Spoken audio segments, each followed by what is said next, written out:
Hi, and welcome to our latest property management newsletter. This month we are analyzing rental rates across our 5 key markets. We will take a closer look at the 3-bedroom family home segment and cover an important legislative change that eliminates occupancy restrictions for unrelated renters statewide. Here's what property owners and investors need to know about the current market. Let's start with October 2025 rental rates across Colorado Springs and how they've changed over the past year. We are seeing interest slow across the board. There are fewer renters and they have more choices. Despite this softening demand, Colorado Springs remains the most affordable at $1,895, virtually unchanged from last October at $1,900 a month. The market rents here have been rock solid even as tenant activity cools. Fountain sits at $1,995 a month. That's down slightly, but it's a great value. The growth markets in Monument are at $2,800. That's up 12%. Woodland Park is at $2,095, and that's up 5%. And Peyton at $2,425, that's up 3.2%. The overall median rose 5% to $2,095, with Monument and Woodland Park pulling the market higher while Colorado Springs and Fountain hold it steady. Since January, Colorado Springs has inched from $1,840 to $1,895. That's just 3% growth over 10 months.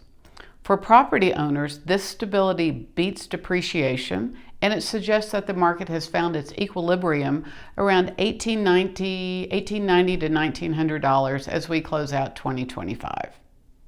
Let's look at October 2025 rental rates for 3-bedroom homes across the Colorado Springs area and how they have changed over the past year. 3-bedroom homes run about $300 to $600 higher across the board. You can see the numbers on the screen. Woodland Park jumped 17%, but don't read too much into that. There aren't many rentals up there, so it swings a lot.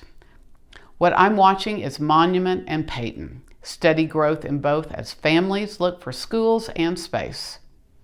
Colorado Springs dropped 4.4% on the larger homes, more competition there. Fountain stays the best value for military families at $2,100 a month.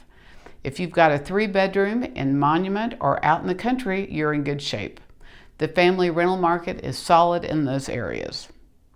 All right, switching gears. There's a law change you need to understand.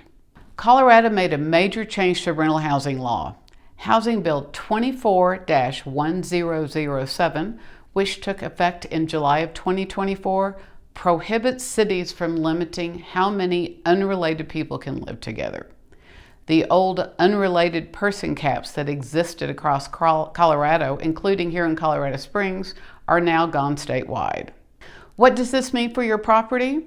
We can no longer rely on city enforcement of relationship-based occupancy limits. But here's the good news. We still require every adult to be on the lease and pass our full screening process, background checks, credit checks, and income verification. We can still set reasonable occupancy limits based on your property's square footage and actual capacity. What changed is that we can't treat unrelated roommates differently than we'd treat a family. This is an important change with real implications of how we manage your investment. I've written a detailed article that explains everything. Click the link below to learn what property owners need to know about Colorado's new occupancy rules. Well, that's your October market snapshot. If you have any questions about these trends and how they affect your specific property or want to talk through the occupancy law, just give us a call. We're happy to help you make smart decisions with your investment. Thank you for listening, and we will see you next month.